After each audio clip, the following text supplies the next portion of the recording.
የሚኒስትሪ ሚዲያዎችን ዘገባ በመዘገብ የሚታወቀው ዴለን ፔጅ ይሄንን ጉዳይን ዘግቦታል፣ ሽፋን ሰጥቶታል ማለት ነውና የዓለም ትኩረት ኢትዮጵያ ላይ ሆኗል። በዚህ ሰዓት በቃ መነጋገሪያ የሆነው ርዕስ የሃሊ ጉቢ ጉዳይ ነው። የሃሊ ጉቢ ቮልካኒክ ኢራፕሽን ነው እና በዚህ ባለቀ ዘመን እንዲህ ያለ በዓለም ላይ ታይቶ የማይታወቅ ትልቅ ክስተት ተከስቷል። ያንንም ደግሞ ዓለም እየዘገበው ነው ያለው። ያ ክስተት የተከሰተው ደግሞ ኢትዮጵያ ውስጥ መሆኑ ነው የሚያስገርመው ማለት ነውና እንደሚሆንም ጠብቁ ብያችሁ ነበር። እስቲ የልጁን ዘገባ ሰምተን እንመለስ።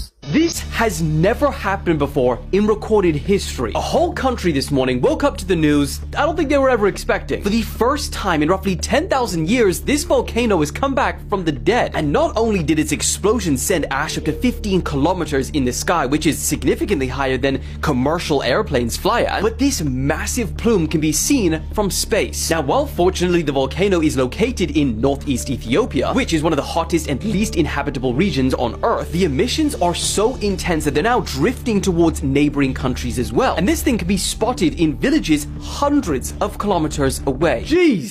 Happy Monday, Ethiopia! እንደሰማችሁት ነው።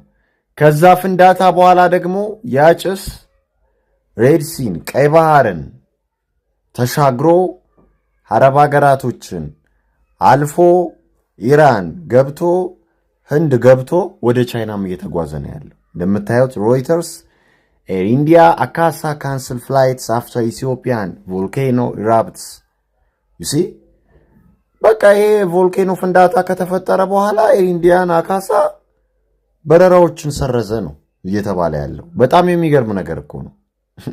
እነ ኢንዲፔንደንት እነ ሂንዱስታን ታይምስ ነው ዘገባውን ይዘው እየወጡት ያሉት ማለት ነው ትላልቅ እና ይሄ የአመድ ጭስ ከምሽቱ 11 ሰዓት በህንድ ማለት ነው ዴሊ ደርሶ በጉጃራት፣ ራጅስታን፣ መሃራሽትራ፣ ፑንጃብ እና ሃሪያና ላይ ተንሳፎ እንደነበር ነው የህንድ ሚዲያዎች እየተናገሩ ያሉት ማለት ነውና ማክሰኞ ዛሬ ደግሞ በቃ ወደ ቻይና ይሄዳል። ስለዚህ ቢያንስ አየሩ ይጠራል እያሉ ነው የአቪዬሽን ባለሙያዎች። የህንድ የአየር መንገድ እንግዲህ በዚህ የእሳተ ገሞራ ጭስ ተጨናንቋል። በረራዎችን ሰርዟል። በጣም በሚገርም ሁኔታ ማለት ነው። የት ተሰረዘ የምናየው ይሆናል። ምንም ችግር የለም እና የህንድ አቪዬሽን ተቆጣጣሪ እንግዲህ ለአየር መንገዶች መግለጫ ሰጥቷል።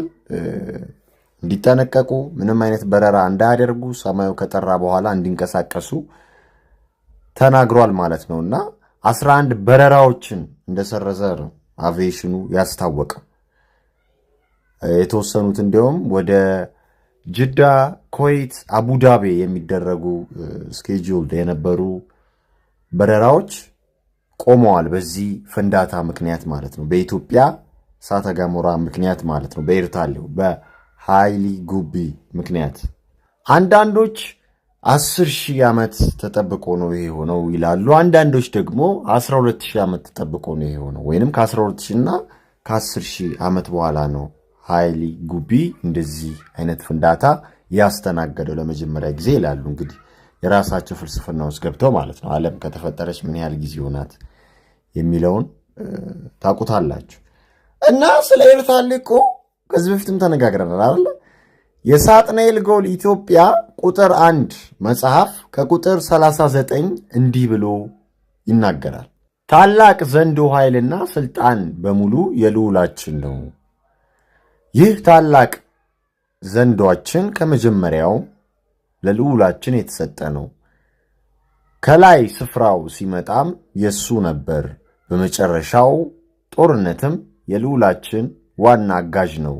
ኃይሉም የበላይ አካሉን ጄኔራሎች በሙሉ መደምሰስ የሚያስችለው ነው። የሚታዘዘውም በልዑላችን ነው። በአጭር አገላለጽ ዘንዶ የልዑላችን ዋና ጄኔራል ነው። ገነት ኢትዮጵያ በተባለችው ምድር በጣና ሐይቅ ውስጥ ተሸሽጋ ትገኛለች። ሉክ ገነት ኢትዮጵያ ውስጥ ስለመሆኗ የዲያብሎስ ስራ አስፈጻሚዎች ሲያወሩ ማለት ነው። ዩሲ ከዛስ የኛ ታላቅ ልዑል ደግሞ ከገነት በስተ ምስራቅ ባለውና አፋር ክልል ውስጥ ከሚገኘው በእነሱ ስያሜ ኤርታሌ በተሰኘው ወሳኝና አስፈላጊ በሆነ እሳተ ገሞራ ውስጥ ተቀብሮ ራሱን እያዘጋጀና ኃይሉን እያጠናከረ ሐሴት እያደረገ ይገኛል። ዩሲ ስለዚህ ኤርታሌ ውስጥ የታሰረ ስፕሪት እንዳለ አደገኛ ዘንዶ እንዳለ ይናገራሉ ማለት ነው። አያቸው አይደለ? ይሄን ነው ስላቸው የነበረው በመረጃና በማስረጃ ማለት ነው። ገነት ኢትዮጵያ ውስጥ ናት፣ ሲኦልም ኢትዮጵያ ውስጥ ናት። የዘንዶ መታሰሪያ ኢትዮጵያ ነች። ታትስ ዋይ እኮ ነጮች እዛው አጠገቡ ኤርታሌ አጠገብ እየሄዱ የሚመራመሩት ያንን ጌትዌይ ቱ ሄል ማየት የሚፈልጉት እዛ ውስጥ የሚያጓራውን የሚጮኸውን ስፕሪት መስማት የሚፈልጉት ያንን የተንተከተከ እሳት ያንን ላቫ ላይክ ማየት የሚፈልጉት እንዴት ያስፈራል እኮ። አዎ እና እነሱ ቆመው ይቀርጻሉ። ምን ይላሉ? አሁን ደግሞ መተው ወይ ሲሆን እንዴ ሁላችን የተነቃቃ ነው ብለው መተው እንደሚጎበኙ ምንም ጥርጥር የለኝም።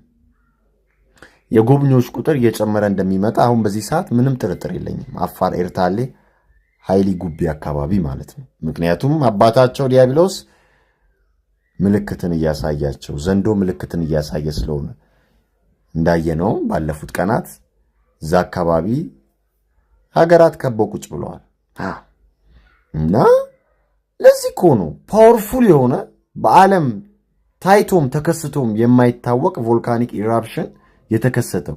የጭስ አመድ ስንት ሀገራትን አቋርጦ ሄዶ ሰማያቸውንም ሸፍኖ በረራዎችንም አስተጓጉሏል ማለት ነው እንዳያችሁት። እና ናሳ በደንብ የሚከታተለው የሚያጠናው ቦታ ነው ኤርታሌ፣ የኢትዮጵያው ሰሜነኛው ክፍል ማለት ነው። አፋር ቀይ ባህር አካባቢ የዓለም ጦር፣ የዓለም ኔቪ፣ የባህር ኃይል፣ የዓለም የጦር ቤዝ ሰፍሯል፣ ቁጭ ብሏል። ከወደታች ደግሞ ቮርቴክስ ተከፍቷል ብለው በ2000 አካባቢ በፈረንጆቹ አቆጣጠር ከበው ቁጭ ብለዋል። እና አፍሪካ ቱ ኮንቲነንት ትሆናለች የሚሉትም ከዚህ የተነሳ ነው። ዘንዶ በሚወጣበት ጊዜ ለመውጣት በሚሞክርበት ጊዜ እርዝኩዌክ እናስተናግዳለን። ምድር ትጨነቃለች፣ ምድር ትበሳሳለች፣ ምድር ለሁለት ትከፈላለች። ያንን ነው እያየን ያለ ነው። ቀላል ስፕሪት አይደለም እየወጣ ያለው እኮ ድመት ወይም አይጥ አይደለም እየወጣ ያለው ከዛ ጋር ዓለምን እያሳተ ያለ ዘንዶ ነው እየወጣ ያለውና ይሄንን ማወቅ አለባችሁ። ነገሮችን ሪሰርች ማድረግ መቻል አለባችሁ። ዘመኑን መዋጀት አለባችሁ። ኢትዮጵያ ምን አይነት ሀብት አላት? ኢትዮጵያ ምን አይነት ማንነት ነበራት? ኢትዮጵያ ምን አይነት ትሬዠርስ አላት? ኢትዮጵያ ውስጥ ምን አይነት መንፈሳዊ ነገር አለ የሚለውን ማወቅ፣ መረዳት፣ መፈለግ፣ ማጥናት መቻል አለባችሁ።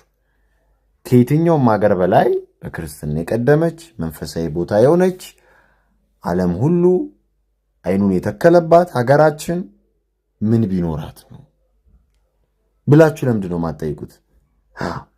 ሰው ይገዳደላል፣ ሰው ይጨካከንበታል ብላችሁ ከማውራት ደግሞ ምን አይነት ፖዚቲቭ ነገር አላት? ለምንድን ነው ሰዎች የሚገዳደሉት? ለምንድን ነው ሰዎች የሚጨካከኑት? ምክንያቱም ስፒሪቹዋል ዋር ውስጥ ስለሆንን፣ መንፈሳዊ ጦርነት ውስጥ ስለሆንን፣ ዲቫይድ ኤንድ ካንከር አጀንዳ ውስጥ ስለሆንን፣ ከፋፍለውን እያባሉን ስለሆን እና ደግሞ በጥቂት ገንዘብ የተደለሉ ኤጀንቶች የዲያብሎስ ስፒሪት የሚጨፍርባቸው ኤጀንቶች ሰው እየገደሉ፣ ሰው እያሳደዱ፣ ሰው እያፈናቀሉ፣ ሰው እየጨረሱ፣ ሰው በማንነቱ እየገደሉ ነው ያሉት እና ስፒሪቹዋል ዋር ነው እየተደረገ ያለው። ከዚህ ሀገር የሚወጣው ከኢትዮጵያ የሚወጣው ስፒሪት አይችሉትም። እነሱም ደግሞ በቻሉት መጠን ከዘንዶ ጋር በመሆን መልሰው ኢትዮጵያን ለመውጋት ይሞክራሉና በመሃል እየተፈጠረ ያለውን ክስተት ነው እያየን ያለ ነው ማለት ነው። ሰው ተጨካከነ እንደዚህ የሚባለው እና በመጽሐፍ ቅዱስም በቅዱሱም ቃል ተቀምጧል። ማቴዎስ ወንጌል በመጨረሻው ዘመን እንደዚህ አደገኛ ነገር እንደሚመጣ፣ ክፋት፣ ጭካኔ እንደሚመጣ ማለት ነው። ግን ፈጣሪ ይህን ክፉ ዘመን እንድንሻገር ብርታቱን፣ ኃይሉን፣ ጽናቱን ይስጠን። ዋናው እሱ ነው እህት ወንድሞቼ፣ አሜን። በዚህ በኤርታሌ ጉዳይ አዲስ ነገር ሲኖር ያገኘሁት ነገር ሲኖር ፊግር አውት ያደረኩት ነገር ሲኖር መጥቼ በመረጃና በማስረጃ ማሳውቃችሁ ይሆናል። እናንተም በደንብ ተከታተሉ፣ ያልኳችሁን አዳምጡ፣ ስሙ፣ ለሌሎች እህት ወንድሞች ሼር አድርጉ። ፈጣሪ ከዲያብሎስና ከዲያብሎስ ስራ አስፈጻሚዎች ይጠብቀን። ሰላም ለእናንተ ይሁን። አበቃን።